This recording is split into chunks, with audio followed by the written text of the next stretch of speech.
Dale Geistler is one of those individuals that come along once in a while, who really never met a stranger. He was very well known, very well liked, a man who was careful about what he did, gave attention to detail. He was very trustworthy, a real honorable guy, deeply loved his children and his wife, and they adored him. There was just a couple years difference between all four of the kids. It made it easy for us to take his life and my life and blend it together because of the kids. Dale enjoyed life. He liked having a good time.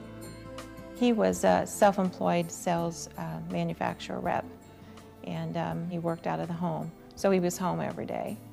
As a manufacturer's representative, he worked regionally primarily, but he had relationships both regionally and nationally.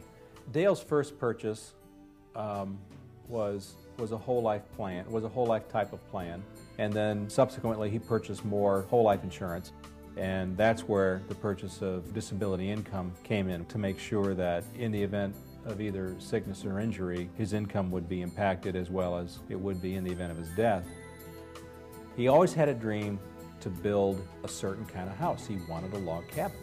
One day I drove by this land and I told him about it. The next morning he was out here, and by the following day he was making an offer on it. When we were clearing the land, we would always have a weenie roast or, cook hamburgers out. We had a lot of parties out here, and he loved that. The cash values of the insurance policy were an enormous help in covering the initial costs of getting that house built.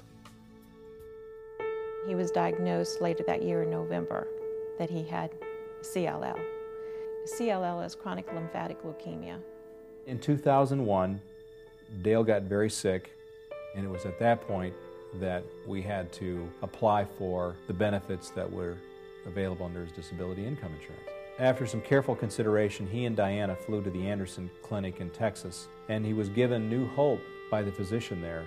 Everything that we had heard about CLL, that was the place, the research hospital there, had the new ideas and the aggressive ideas, and so he decided to give them a try. We knew it was a long shot, but he wanted to try. And with the disability, it gave us the ability to do that. Because knowing that disability insurance was coming in every month, I was able to take time from my work to stay with him, because obviously he was in no shape to be left alone. So he underwent the chemotherapy, and through the administration of that, he contracted sepsis. And he just didn't have anything in his system, because chemo just, kind of takes you down to nothing. And he just didn't have anything in his system to fight back. Dale passed away in November 2003 at the age of 55. Dale had succumbed to the blood infection. The day that Tom came out and delivered my life insurance, it was a huge relief, big burden off of me. Like I said, just to start paying things off.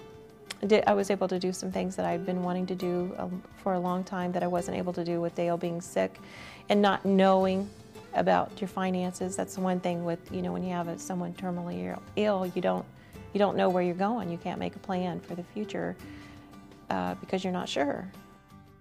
Tom has been a tremendous asset to me because basically in the last probably 8 months he's turned into a friend, because he knows I don't know as much as Dale did about the insurance and what there is to it, and obviously I've taken some of the money and invested it, and he's helped me with that, and I rely on his judgment. And he was there in the beginning when Dale really started getting sick, and he's still there for me now.